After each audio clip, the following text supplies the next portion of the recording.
Ladies and gentlemen, at this time we're going to begin the funeral services of Mitchell J. Gilbert. Rabbi Amy Memes Fuller from Beth Emet, the Free Synagogue, will be officiating. This time I ask those of you, just to gather together as she approaches the family to perform the ancient ceremony of Kriya. You know, the whole family could rise and just come close, okay? So we'll just gather around Ellen.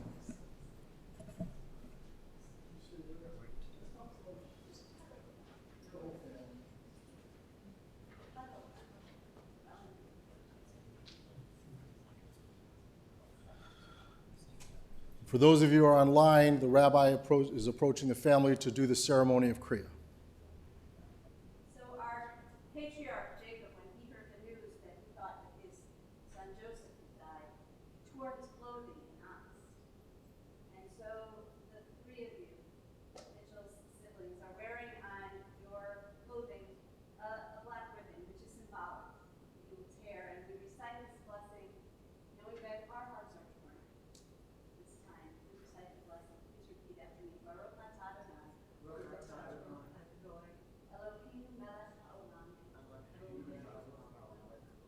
Dayan ha'emet. Now we tear the ribbon.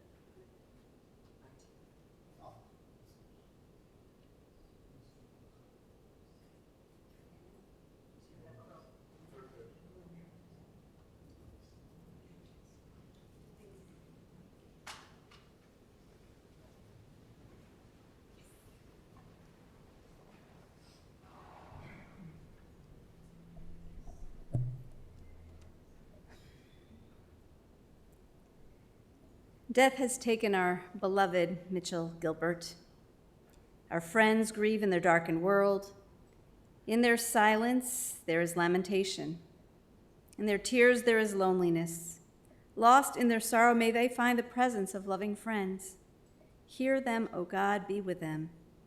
For Mitch's love that united us in life which death cannot sever, for his companionship that we shared along life's path and which continues through the tenderness of memory, for the gifts of his heart and mind that brought us joy and happiness and is now a precious remembrance.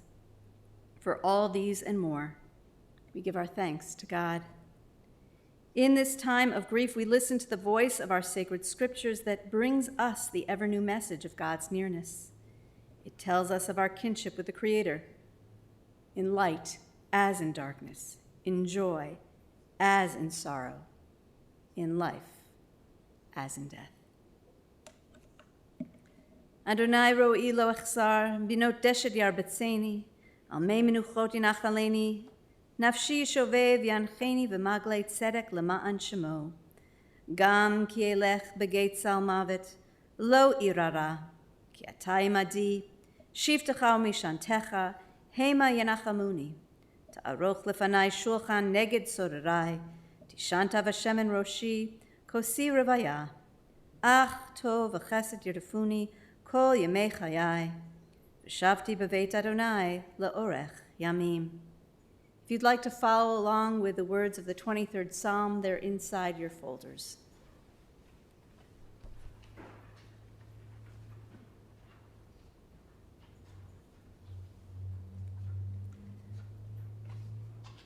The Lord is my shepherd, I shall not want.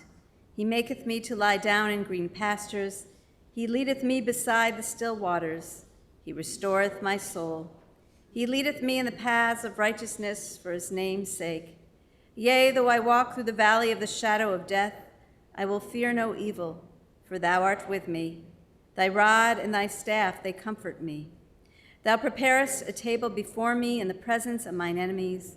Thou anointest my head with oil, my cup runneth over. Surely goodness and mercy shall follow me all the days of my life, and I will dwell in the house of the Lord forever.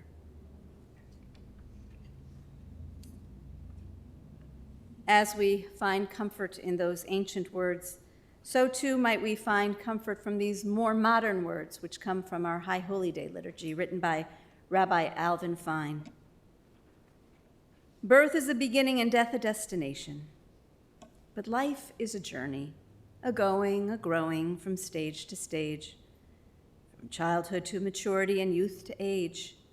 from innocence to awareness and ignorance to knowing, from foolishness to discretion and then perhaps to wisdom, from weakness to strength or strength to weakness and often back again, from health to sickness and back we pray to health again, from offense to forgiveness, from loneliness to love, from joy to gratitude, from pain to compassion, and grief to understanding, from fear to faith, from defeat to defeat to defeat, until looking backward or ahead, we see that victory lies not at some high place along the way, but in having made the journey stage by stage, a sacred pilgrimage. Birth is a beginning and death a destination, but life is a journey, a sacred pilgrimage made stage by stage, from birth to death to life everlasting. In his sorrow, Job cried out, Adonai natan v'Adonai lakach, yehi shem Adonai mevarach. God has given, God has taken away. Blessed be the name of God. An ancient people, we are well acquainted with grief and with the valley of shadows. Death and sorrow are not strangers to us, yet the centuries have taught us that a good name endures beyond the grave, and that there is strength in faith. With Job, we say, Adonai natan, God, you have given. You gave us a loved one in Mitchell who will not be forgotten.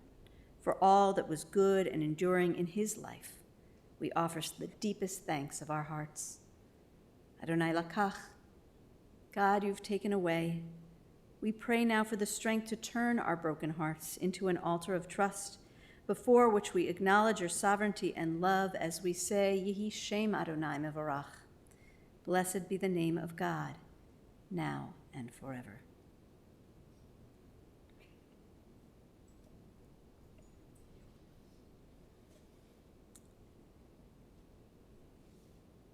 Mitchell Gilbert was blessed to have many friends with whom he was close. And so at this time, I'm going to call on some of his friends, followed by some family members, to share a few words about him. First, we invite Bruce Edinson, Jeff Husserl, and Bill Hirsch. You can each come up one at a time.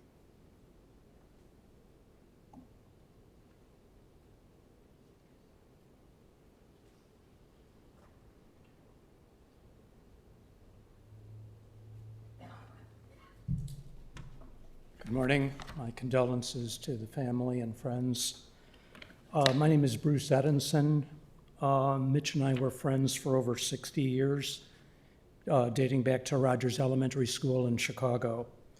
We belonged to a close brotherhood of boys spending a lot of time at the beautiful park by Rogers School, playing pinners on the front stairs of the Gilbert's Sherwin Avenue home, riding our bikes around the neighborhood, and playing countless games of baseball and football. In the summertime, we'd regularly enjoy the sun and fun at Morris Avenue Beach. During the wintertime, we'd build snow forts, go sledding, and have snowball fights. We often hung out with our girl classmates who were like sisters to us. Meals were frequently at the neighborhood restaurants. Mitch loved Louis, Terry's Red Hots, La Rosa on Toohey, and Gulliver's on Howard Street. During high school years, our adventures were farther reaching. We'd take the bus and L train downtown or to White Sox or Cubs ball games, to museums, or explore downtown Evanston and other suburbs. Mitch and I shared an appreciation for fine clothes. We'd often shop together at the better men's stores in Chicago. We were all blessed to experience our formative years during the 1960s. It was a golden age in American history marked by profound social change. Our collective consciousnesses, interests, and pursuits were largely shaped by the significant events and culture of those times. Assassinations of President John Kennedy, Martin Luther King, and Bobby Kennedy, the Cold War, Vietnam War, and the Civil Rights Movement. Mitch, I, and our friends all listened to the music and words of Bob Dylan, the Beatles, Rolling Stones, Four Seasons, Beach Boys, and Motown. We, the guys and the girls, would often discuss current events, contemplating the fate of the world, wondering about college and what the future held for us in adulthood. The crucible of the 1960s, along with those remarkably close bonds of friendship, had an enormous effect on all of us, and certainly Mitch. He had a steely sense of honor, a huge heart, great empathy, and a keen interest in other people. Mitch was always caring, a steadfast friend, generous, humble, enthusiastic, discerning, and chivalrous. He was generally the bond holding together our band of brothers. And Mitch was widely and well-liked beyond our nucleus of close friends. After high school, most of us went off to different colleges. Mitch loved his Ohio State alma mater, and we all subsequently took divergent life paths. Occasionally, Mitch and I would reconnect to play some tennis, to toss a football around, or grab dinner. Mitch had a sharp memory, often recalling for me our many old friends, various adventures, and misadventures. Mitch always maintained an optimism about people in the future, though in recent years we'd lament the political landscape and general decline of American civility. We realized how fortunate we were to grow up in such vibrant times in a wonderful neighborhood and with such a great group of male and female friends. I've always been very fond of Mitch, grateful for his friendship, and I'll certainly miss him greatly. Maybe someday we'll rendezvous in the heavens, where hopefully there will be something akin to the beautiful park at Rogers School. We'll throw a football around with all the other guys and reminisce yet again about the good old days. I'll look for you, Mitch, at the Field of Dreams up there. Rest in peace, my friend.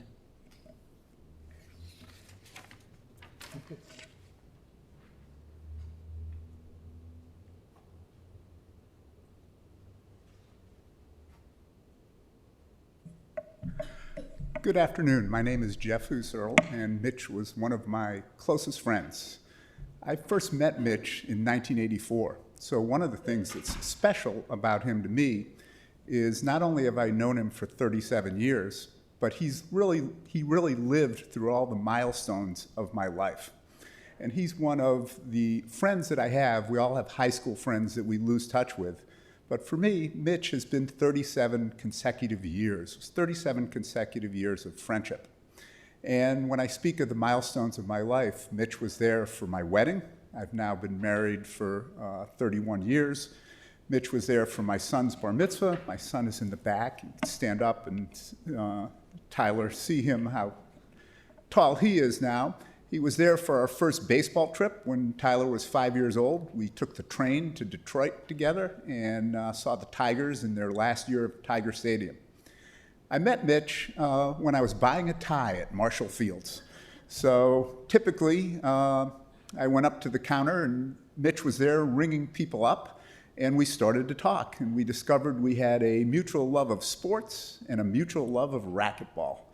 And so Mitch quickly became my racquetball partner. Gosh, for at least a good 15 years, we played racquetball twice a week. And he was a competitive son of a gun. He really was. He didn't beat me very often, but when he did, he celebrated that. And after racquetball, we would go to the Billy Goat Tavern. That was the tradition. We'd leave the club and head down to the Billy Goat and have a burger.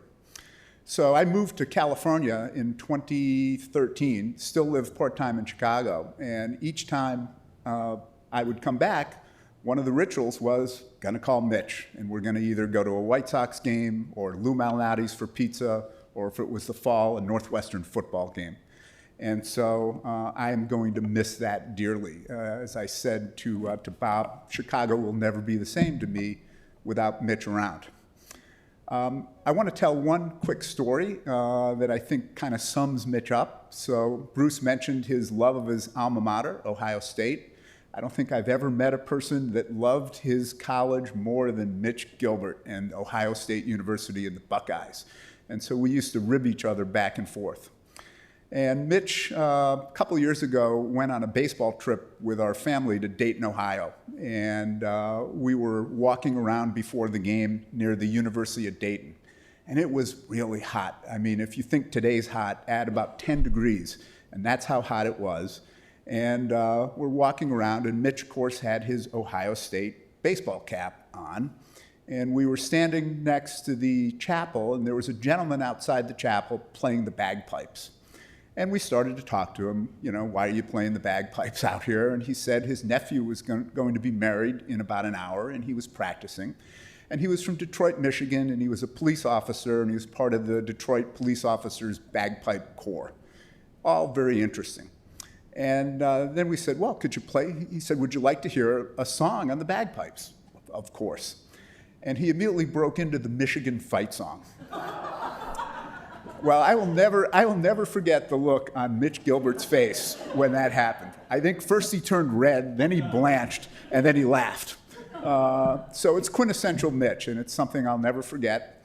As I said, he was one of my best friends, my longest friend here in Chicago, and I will miss him greatly. So my condolences to his friends and family.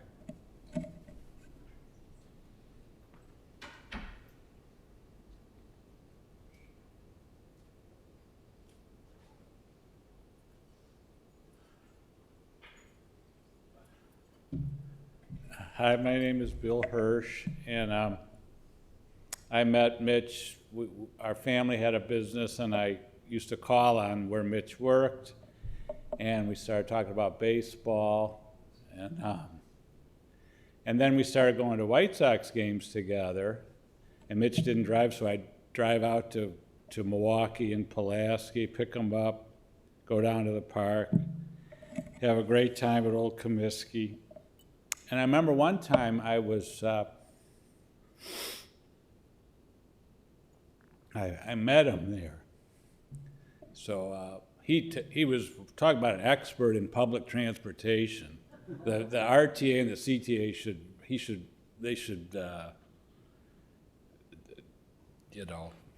should learn from him. So I was late to the game, and I remember, quite a bit late for some reason. And I got there, and when I saw him, he just epitomized loyalty, his patience. He used to. I used to bring sunscreen, and he used to borrow my sunscreen. One thing I don't know if anybody's really mentioned is the voracious reader that he was. We had so many great topics of conversation, but one of being books.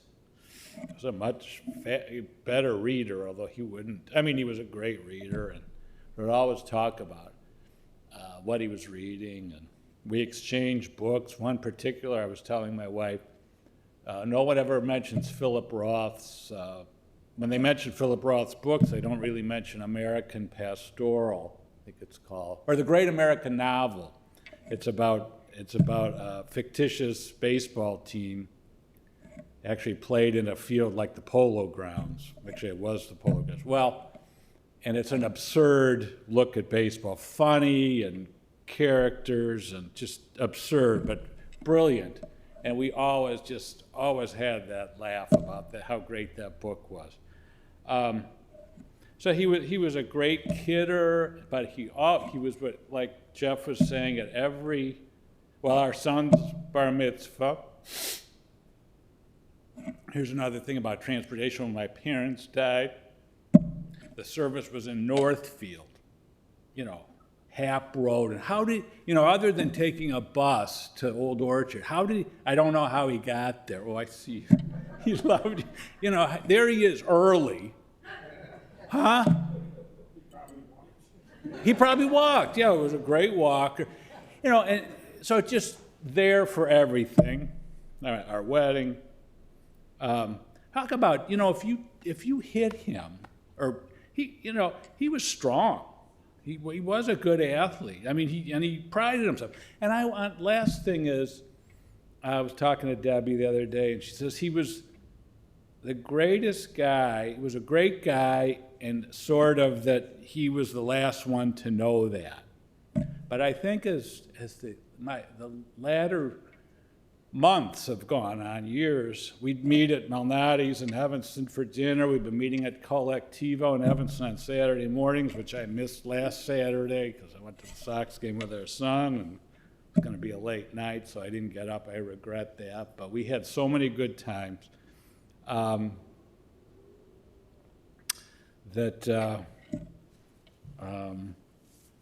think he got to be more comfortable with that he was an outstanding person. I really do.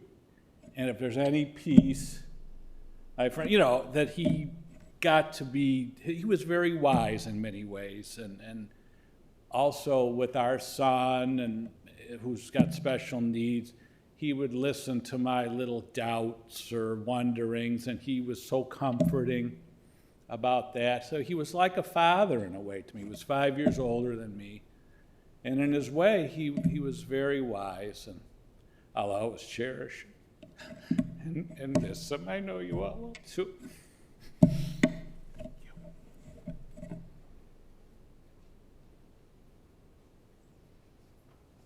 Thank you for those voices from dear, dear friends. We're now going to turn to hear some words from members of Mitch's family, his nephew Jeff, followed by words that are Bob's words that Barton Osher will be reading. So Jeff, you'll come up first, followed by Barton.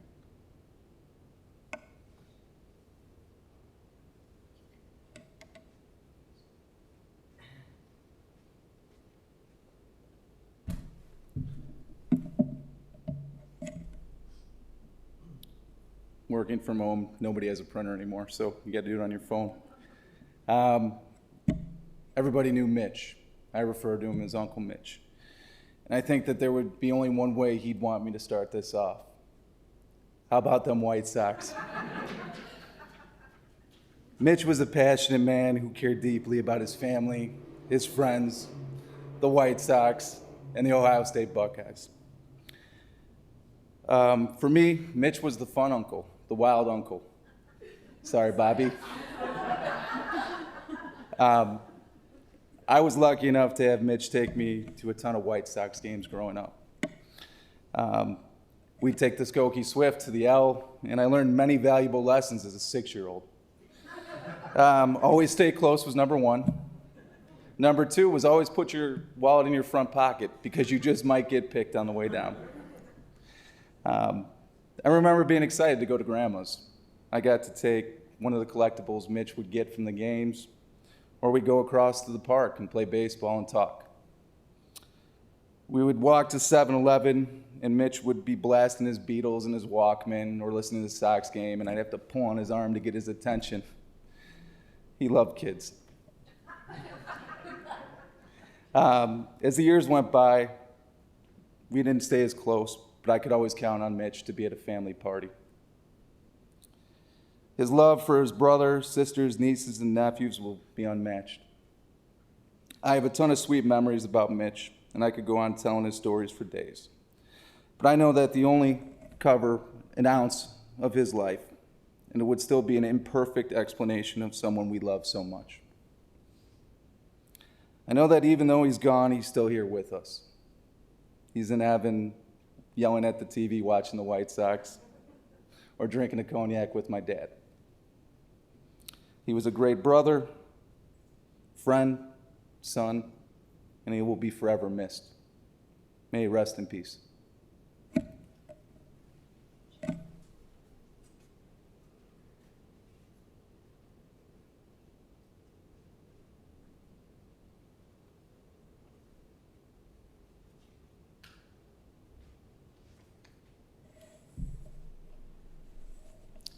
Hello, I am Barton Osher. My wife Renee and I have been close friends to Bob and Debbie for more years than now I can count. I have known Bob since our days at the University of Illinois. Each of us today have our own connections and our own memories of Mitch. Other than when talking baseball, and especially his beloved Sox and the Cubs, and the rivalry between them. To me, he was a kind, soft-spoken person. Mitch was one of the most sincere people that I've ever known, and he stood by his word. He would do anything he could for his families and friends. At this time, I would like you to hear from one of the people that knew Mitch the best. I would like to read to you a letter that Bob has written to his brother. To Mitch, you will always be my big brother.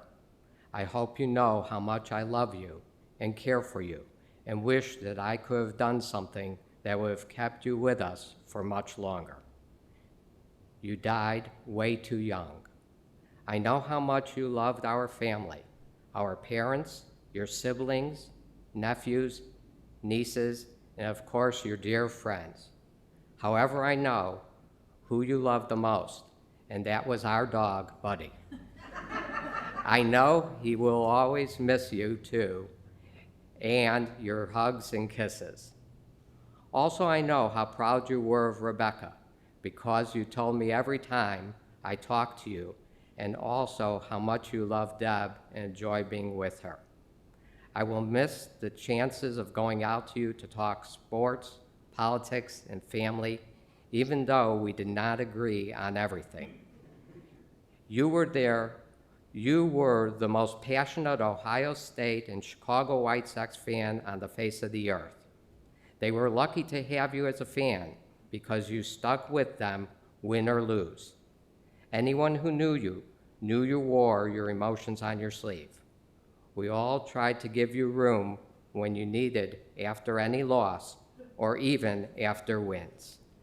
Each time we had a conversation, you always asked about Ellen, Marlene, Debbie, Rebecca, and of course, Buddy, always checking in to see if everybody was healthy and doing well. With regard to politics, I better let most of that be unsaid. But I will say, most alarming issue to you was the incivility of certain politicians in leading to the kind of hate and division we have in this country. I truly believe this is one of the reasons that you left us so soon. But all my memories of you will live on, and I just am going to list a few. Attending the Sox World Series and Divisional Championship games with you and my wonderful wife and daughter. I know this was one of your greatest memories as well. I should not say this to you, but I almost turned into a White Sox fan during that moment. Your bar mitzvah at the Orrington Hotel, you made me want to follow in your direction. That is what big brothers do. Playing wiffle ball in our backyard, you claimed to hit one on the roof 200 feet away. I am now going to believe this actually happened. But most of all, I'm going to miss our everyday conversation and the events we attended together. I love to watch you eat because no one enjoyed food like you. You were the best, most loving brother anyone could have. Mom and Dad were always very proud of you. I hope I can live up to your high standards that you have set. As I said, my memories of you will live on, and I will always remember you for who you were, the greatest brother one could ever have. I will miss you forever.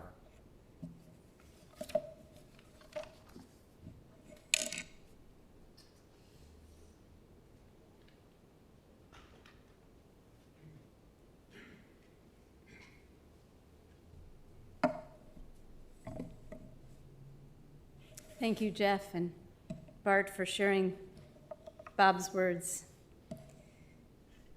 They say it best because they're from the heart, from those who really knew him. And at the risk of repeating some stories, allow me to share these words that they might be a comfort to all of you at this time. Jews around the world are reading in our Torah portion this week, Chukat, about the deaths of two of the great leaders of the Israelite people, Miriam and Aaron. After each dies, there's a deep sense of loss. And it is from this Torah portion that we find the origins of the Jewish mourning ritual of Sloshim, meaning 30, those first 30 days or that first month after a loved one dies. We read it in the Torah, the whole community knew that Aaron had breathed his last, and all the Israelites wept for Aaron, Sloshim, 30 days. We too are feeling a deep sense of loss. As you now mourn and weep for the loss of Mitchell Gilbert, it's somewhat surreal and perhaps still a bit of a shock that we're gathered here today to remember Mitch. It also feels like this is just too soon. He had his health concerns, but he also took care of himself. Mitch was a wonderful man and a kind soul. He loved to have fun. He was a fanatical fan, if that's not redundant. He was a good son, brother, uncle, family member, and friend, and he will be dearly missed. Mitchell was the third of 4 children and a loving son of Sidney and Charlotte Gilbert, Zichronam Livracha. He was a good son. When he grew up like his dad, he smoked a pipe. He had a good sense of fashion and liked to buy clothes, which he may have inherited from his mother, who liked to shop. Mitch always looked good and was well-dressed. He spent a lot of time at his parents' home, and after his father died, especially his presence in his mother's home enabled his mother to thrive for many years. Mitch was a beloved brother to his older sister Ellen, younger sister Marlene, and little brother Bob. Ellen, you remember how cute Mitch was when he dressed in that Davy Crockett character costume, and he loved it with all its accessories, and it could be 90 degrees outside. Mitch didn't care as he donned that hot raccoon cap and had all the instruments hanging from him. Marlene, being a year apart, you were raised like twins. Your cribs were side by side. You had that little table for the two of you on the porch. And you had a lot of the same friends and did a lot of the same things. And even though you were the younger sister, Marlene, you were Mitch's protector. He was just too easygoing. You helped him with everything. And Bob, you remember how you both loved sports and could be competitive with one another? And as we already heard, playing the wiffle ball in the backyard was one of those games, and how Mitch liked to take credit for being the one in the family who hit that longest home run. On a less competitive level, you two enjoyed the fun of golfing together, perhaps because he knew you were better, and he was just there to try and to enjoy your company. And then when Stuart and Debbie married into the family, he developed his own loving relationships with each of you. Mitch was a dear uncle to Tammy and then Jack, Danielle, then Yvette, Jennifer, then John, Jeff, then Andy, and Rebecca, and a fond great uncle of many. Your uncle was a fun person. He was always helping and taught you the street smarts, as we heard from Jeff, to be sure to put your wallet in the front pocket, not in the back, and that would help prevent you from getting pickpocketed. And it didn't matter that you were 6 years old at the time when he told you this. He gave such good advice. He loved you, he was protective of you, and proud when he could share in your celebrations in life. And Mitch was a loyal and fond friend. The family shared that a couple years before the pandemic, he attended Sullivan's high school reunion and really enjoyed seeing old friends. When Mitch took a vacation, he went to Ohio, namely back to the Ohio State University. I have to say that, the, right? Connecting with the old place and people. And the other things about Mitch Gilbert, he was a man who knew what he wanted, and he often wanted things his way. How he was the consummate bachelor and was able to live his life with the joy and fun as if he were still in college. How he was a loyal and serious fan to his alma mater, the Ohio State Buckeyes, and to the White Sox, as we've heard. And watching a game with him was an experience in which he didn't just root for his team. He swore at the opponent and its stupid mistakes. But Mitch reserved his anger only at games and never at people. He would never hurt anyone. How special it was for him to attend a game in person. And Bob, you know how much he treasured going to that Sox World Series game with you and Debbie and Rebecca. How Mitch loved to read and was so smart, we heard. He was an avid reader. And he read every genre. His favorites were history and mystery. How he kept up on current events, though he was not particularly fond of the politics and what was happening in our country, sometimes an understatement. He felt that there was too much evil and not enough getting together of people. How he loved his food and how he could eat. His favorite dish was his mother's chicken cacciatore. He cleared his plate and he would tell you that the meal was terrific. He liked his cheeseburgers and beers. How he had his health issues and emerged from multiple bypass surgeries. While he tried to adjust his diet, maybe it was a long time since he had that cheeseburger, or maybe it was last week, or maybe it was the other day. He did try, but one thing he did was exercise. He went to the gym and he pedaled in front of his couch and he practiced taekwondo and earned a black belt. He was proud of each belt as he earned them and felt good when the family celebrated that achievement with him.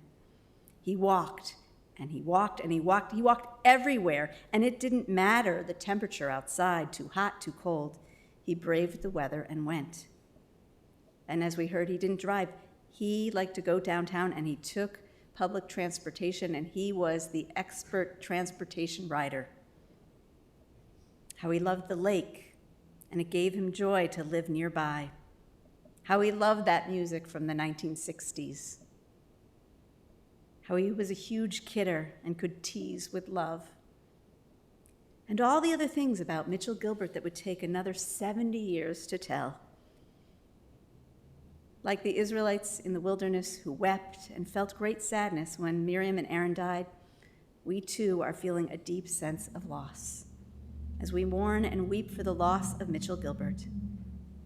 And this is what the Jewish tradition has built into our religion: mourning rituals, rituals that help us grieve as they give honor to our loved ones and might help us get through this difficult time. Although he is no longer with us in this world, something of Mitchell Gilbert can never die. He lives on in our memories, in the hearts of all who knew and loved him. O God of comfort, comfort us and help us to keep alive the memories so dear to us in Mitchell Gilbert. Amen. We pause now for a moment of silent meditation where each of us might recall a moment that we shared with Mitch.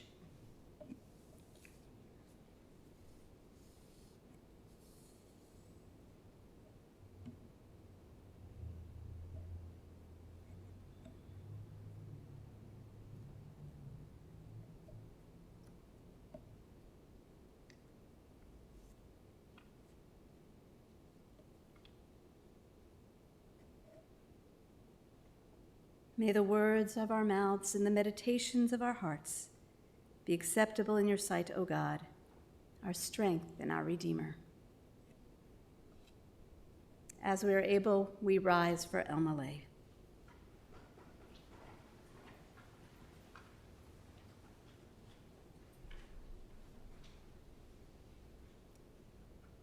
El Malay Rachamim Shochein Bamromim Hamitzei Menucha Nechona Tachat Kanfei HaShechina Im Kedoshim Utehorim Kezohar Harakia Masirim Et Nishmat Mitchell ben Shmuel v'Charlotte שהלך לעולמו. ברחמים יסתירהו בסתר כנפיו לעולמים. ויצרור בצרור החיים את נשמתו. אדוני הוא נחלתו.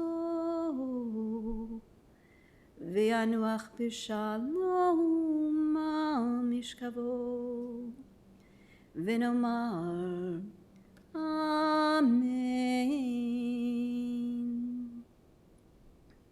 Compassionate God, eternal Spirit of the universe, grant perfect rest in your sheltering presence to Mitchell Gilbert, who has entered eternity.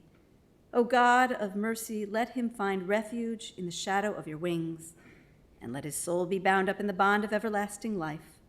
God, you are his inheritance. May he rest in peace. And let us say, Amen. Please be seated. Ladies and gentlemen, the interment service will continue at Memorial Park Cemetery, located at 9900 Grosse Pointe Road here in Skokie. The family will be returning to the Paddock residence at 1364 East Gloria Drive in Palatine. They'll be together following the interment till 9 p.m. Memorial contributions to the Ohio State Charity or the Chicago White Sox charities, that information is on the service folder, and for those of you online, you can find that information on our website. For those of you who will be driving in the funeral procession to the cemetery, the procession will be forming in our parking lot. Please obtain an orange safety funeral sticker to place on the right-hand side of your windshield. Have your bright lights and hazard lights on at all times. For additional measures of safety, we will be providing a car in the back of the procession to hopefully keep other cars from entering the procession. For your own personal safety, I strongly recommend using your horn liberally as you're going through the intersections. Please do not speak or text on your cellular phone while driving to a cemetery. At this time, I ask everyone to please rise and stand in place. As we escort the casket of Mr. Mitchell J. Gilbert, we ask that the pallbearers please come forward. And then once we've left the chapel, for those of you who will be driving to the cemetery, please go directly to your cars. For those of you who are not, you can do as you wish. At this time, we are going to turn off the live stream. Pallbearers, you're just going to follow this stuff. Good guys. You're just going to follow that.